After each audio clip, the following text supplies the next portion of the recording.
fataony maro tsy nifankahitagna, taratasy tsisy viloma efa ilagna, tsy naniny vatagna nomevagny egny, tsisy raha regny. Ny tany aloha efa lavitra, salakady vitsiolo, milalagna magnagny, mampakazo mampavozo, mihoatra bongo fito, mitsaka de niaraiky, dia vity herinandra, anao koa mitaraiky, misy anjara koa fanojy olo andalagna.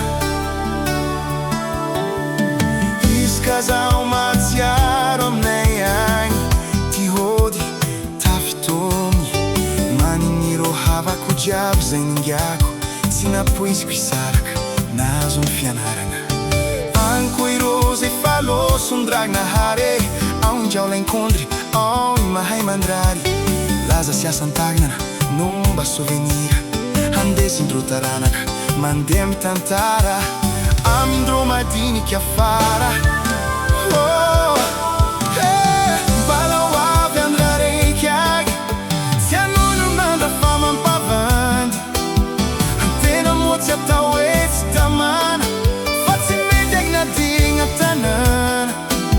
Ho hitako i baba, rinindry, ridady, riasidy efa be, efa agnontany kabaro, ifankahita, hitsinjaky isoma, hagnanaovana fety be.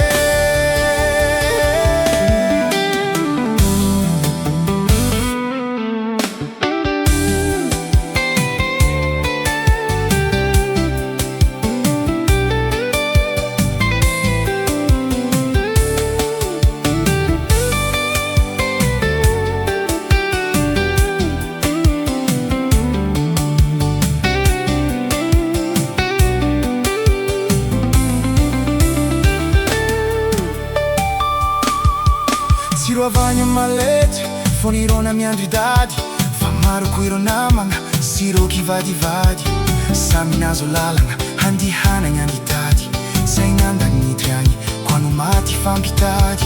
Ao ny rafesagna, ao ny adivagna, irô navandesagna, irô tsy nahiragna, izy koa fagneva, moanagnino koa isagna, mifagnazy mifamela, voahalava fainana, samy tsara samy maivagna.